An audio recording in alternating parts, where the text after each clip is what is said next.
Sotheby's auction closed at a total of $214,000, won by AK9 Collections, who says, along with a few friends and passionate collectors who worked with me to win this auction, I feel very fortunate to add this to the collection.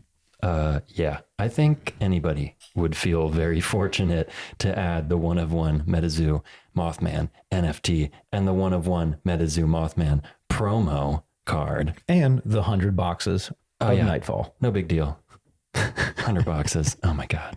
So amazing. So what do you think a one of one physical copy of a promo card would be, considering that the NFT just sold for over 200,000? Well, see, this is something we were talking about earlier, and I am very curious. I would just like to see, not that this is going to happen, but I would just like to see that Mothman card get auctioned, start at $1 and just see where it ends up, because I don't know that it would make it to $200,000, but everybody knows that it's the one of one of the $200,000 one of one. So if you consider how much sample cards go for right now, it's about $2,000 if it's a hollow sample card, and this is going to be a hollow one of one. Right. We know that samples are one of 100. So if you would take this one of one and you would times it, let's say, by the sample card price, the low end, $2,000 by 100, you have $200,000. You see what I mean? Right. Now the physical one of one is actually reflecting the NFT one of one. I know, but I know that's convenient math, but the only other one of one we know of in MetaZoo, or that I know of, is the one of one like handmade Mothman.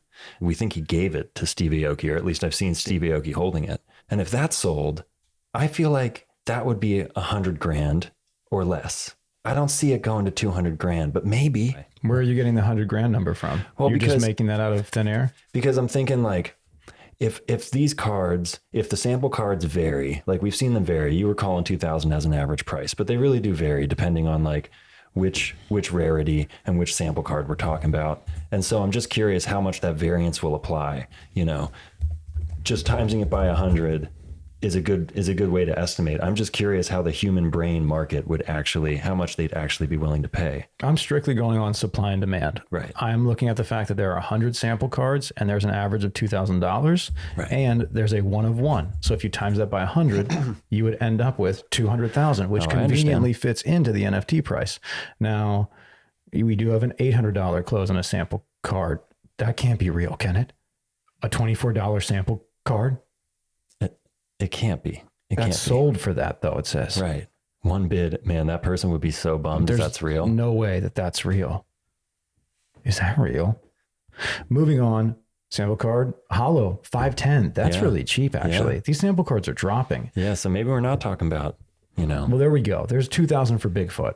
And by the way, we're talking about a Mothman sample card. So this would be one of the big boys. Right. $5,000 for a Chaos Crystal. Right. So I believe it would end up somewhere in this range. And because you can get 100 of these, and there's only one of that, you got to do that supply and demand multiplication.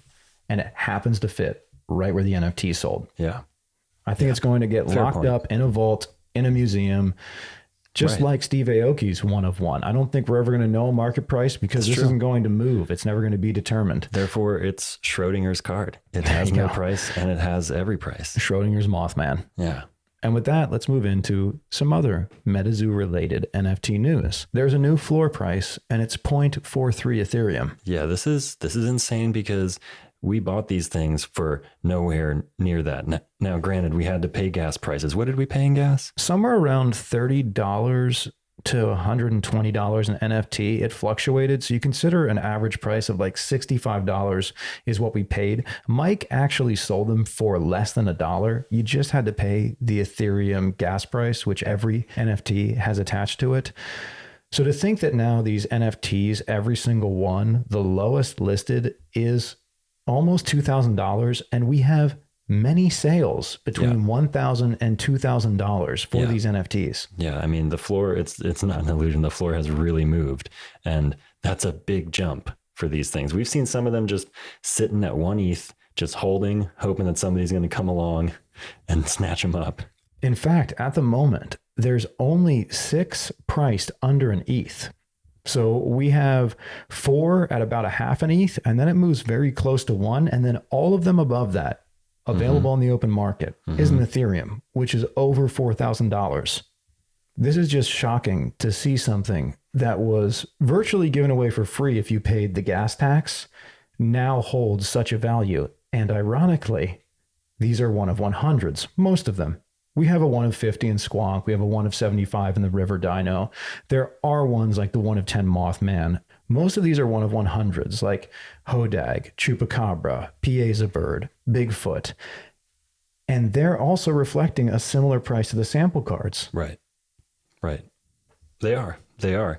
And the fact that this has moved up, I mean, we knew that the Sotheby's auction was going to affect the MetaZoo NFTs, and we knew the MetaZoo NFTs were becoming more popular, but this is a huge leap to just all of a sudden go up to ETH. And I see some people are asking like 10 ETH and 100 ETH. Well, most of them are actually listed above an ETH. Right. So there's only about 12 to 16 available at an ETH or less right now. And then you get up to people asking Sinkhole Sam wants 5 Ethereum, a Chupacabra priced at 10, a River Dino.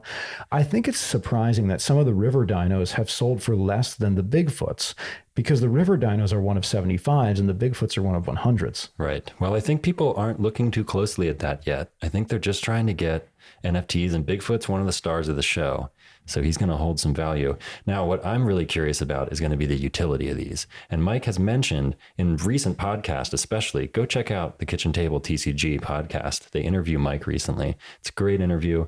And he mentions that he'd like to do something with these NFTs, like perhaps have NFT holders be able to redeem them for promo cards that match the art of the NFT. Yeah. So as far as I understand, you hold the NFT in your wallet, you keep the NFT, and MetaZoo will reward you just for holding the NFT with virtually a sample card, but it won't be a sample card. It'll be like the Mothman NFT card. And if you hold 2 Bigfoot or 3 Bigfoot, then you'll get 2 or 3 of those cards. Right. 1 per NFT, just like he did with the Mothman NFT with the Sotheby's auction. I mean, he wants to follow the same model and get us all our promo cards. So I would recommend to you guys, and we are not financial advisors. We don't know shit. We only hold MetaZoo NFTs and some other NFTs recently. We're completely new to this. Idiots.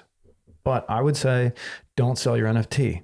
Just sit on it, because Mike's going to send you something that has an equivalent value in the physical world just for holding on to the digital version.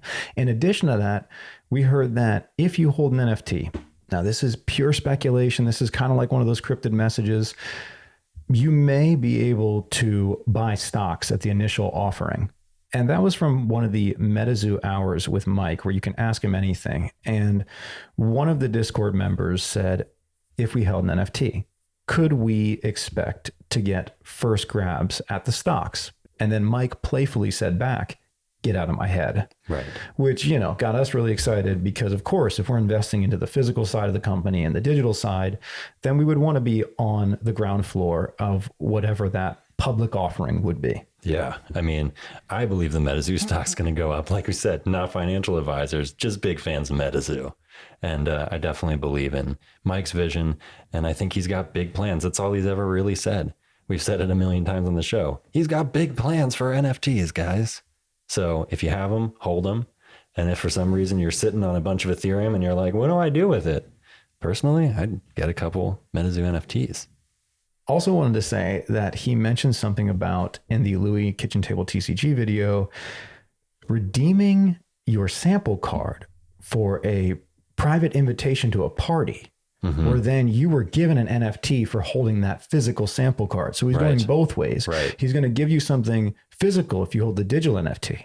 And MetaZoo is going to give you something digital if you hold the physical sample card. I mean, that's amazing. For those of you who struggled trying to get the NFTs, learn the networks, I know it's a mess. It can be really confusing trying to learn all this stuff. You're going to be able to potentially in the future redeem your sample cards that you've already collected for NFTs. I mean, that's brilliant. So in a way, and I'm thinking of people like Big Ziff, you already own NFTs. Right. If you're holding those sample cards, holding the physical card will get you a free NFT. That's what we've heard. That's what we're it's hoping. Rumored. Go watch the video for yourself. Link in the description below. He dropped a lot of interesting things in that conversation. And I think we're all trying to decipher and decode what is actually happening to Mike just kind of playing around and having fun. As always. Yeah. Yeah, that's like the game of MetaZoo. Willy Wonka up to? Exactly.